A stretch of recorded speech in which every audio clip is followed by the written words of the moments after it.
Alright, where we left off, such a simple hieroglyph, you wouldn't think it would cause so much trouble.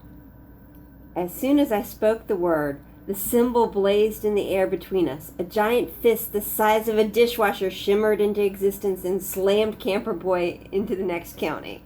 I mean, I literally punched him out of his shoes.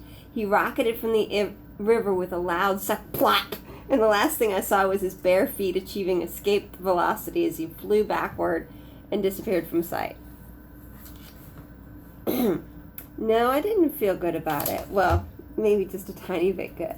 But I also felt mortified. Even if the guy was a jerk, magicians weren't supposed to go around sucker-punching kids into orbit with the fist of Horus. Oh, great. I hit myself on the forehead. I started to wade across the marsh, worried that I'd actually killed the guy. Man, I'm sorry, I yelled, hoping he could hear me. Are you? The wave came out of nowhere. A 20-foot wall of water slammed into me and pushed me back into the river. I came up spluttering, a horrible taste like fish food in my mouth. I blinked the gunk out of my eyes just in time to see Camper Boy keep leaping towards me ninja style, his sword raised. I lift my khopesh to deflect the blow. I just managed to keep my head from being cleaved in half, but Camper Boy was strong and quick. As I reeled backward, he struck again and again. Each time I was able to parry, but I could tell I was outmatched. His blade was lighter and quicker, and yes, I'll admit it, he was a better swordsman. I wanted to explain that I'd made a mistake. I wasn't really his enemy, but I needed all my concentration just to keep from getting sliced down the middle. Camper Boy, however, had no trouble talking. Now I get it, he said, swinging at my head. You're some kind of monster. Clang. I intercepted the strike and staggered back. I'm not a monster, I managed. To beat this guy, I'd have to use more than just a sword. The problem was I didn't want to hurt him. Despite the fact that he was trying to chop me into a cane-flavored barbecue sandwich, I still felt bad for starting the fight. What a misunderstanding. He swung again, and I had no choice. I used my wand this time, catching his blade in the crook of ivory and channeling a burst of magic straight up his arm. The air between us flashed and crackled. Camper Boy stumbled back. Blue sparks of sorcery popped around him as if my spell didn't know quite what to do with him. Who was this guy? You said the crocodile was yours, Camper Boy scowled, anger blazing in his green eyes. You lost your pet, I suppose. Maybe you're a spirit from the underworld, come through the doors of death? Before I could even process this question, he thrust out his free hand. The river reversed course and swept me off my feet. Who do you think this is, Max? Yeah, you know. I managed to get up, but I was getting really tired of drinking swamp water. Meanwhile, Camper Boy charged again, his sword raised for the kill. In desperation, I dropped my wand. I thrust my hand into my backpack, and my fingers closed around the piece of rope. I threw it and yelled the command word, Toss, bind, just as Camper Boy's bronze blade cut into my wrist. My whole arm erupted in agony. My vision tunneled. Yellow spots danced before my eyes. I dropped my sword and clutched my wrist, gasping for breath. Everything forgotten except for the excruciating pain.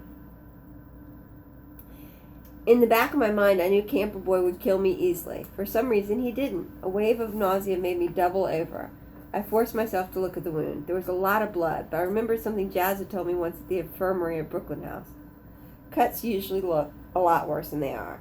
I hope that was true. I fished a piece of papyrus out of my pack and pressed it against the wound as a makeshift bandage.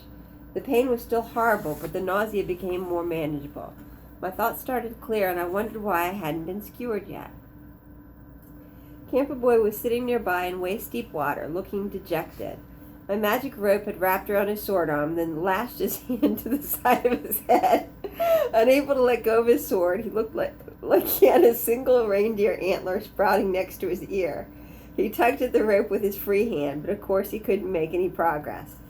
Finally, he just sighed and glared at me. And this is what Percy Jackson says then. Yeah, you know who it is. I'm really starting to hate you. Hate me, I protested. I'm gushing blood here. And you started all this by calling me a half-blood.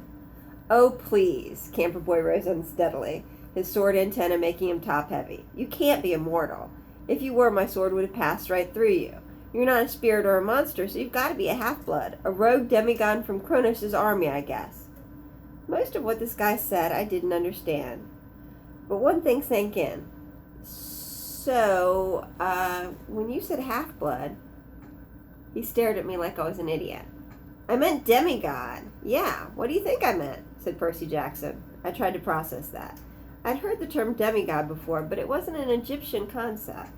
Maybe this guy was sensing I was bound to Horus, that I could channel the god's power. But why did he describe everything so strangely? What are you? I demanded. Part combat magician, part water elementalist? What gnome are you with? The kid laughed bitterly. Dude, I don't know what you're talking about. I don't hang out with gnomes. Satyrs sometimes, even cyclops, but not gnomes. The blood loss must have been making me dizzy. His words bounded around my head like lottery balls. Cyclops? Satyrs? Demigods? Kronos? Earlier, he'd mentioned Ares. Ares was a Greek god, not Egyptian. An idea started forming in my mind. I didn't like it. In fact, it scared the Horus out of me. Despite all the swamp water I swallowed, my throat felt dry. Look, I'm sorry about hitting you with that fist spell. It was an accident. But the thing I don't understand, it should have killed you, and it didn't.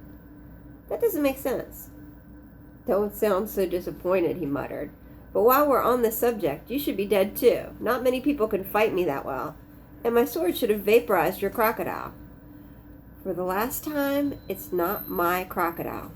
Okay, whatever. Camper Boy looked dubious. The point is, I struck that crocodile pretty good, but I just made it angry.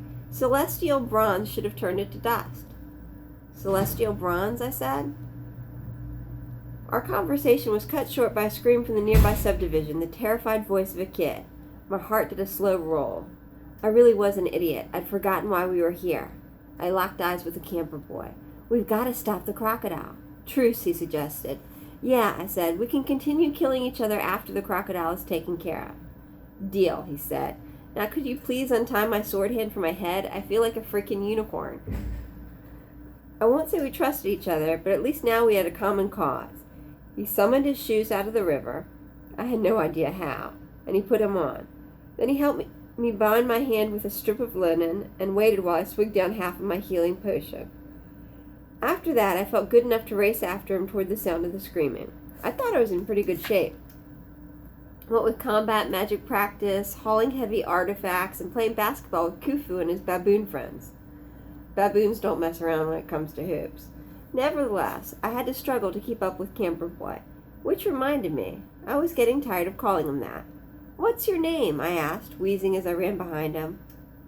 He gave me a cautious glance. I'm not sure I should tell you. Names can be dangerous. He was right, of course. Names held power. A while back, my sister Sadie had learned my Ren, my secret name, and it still caused me all sorts of anxiety. Even with someone's common name, a skilled magician could work all kinds of mischief. Fair enough, I said. I'll go first. I'm Carter. I guess he believed me. The lines around his eyes relaxed a bit. Percy, he offered. That struck me as an unusual name. British, maybe.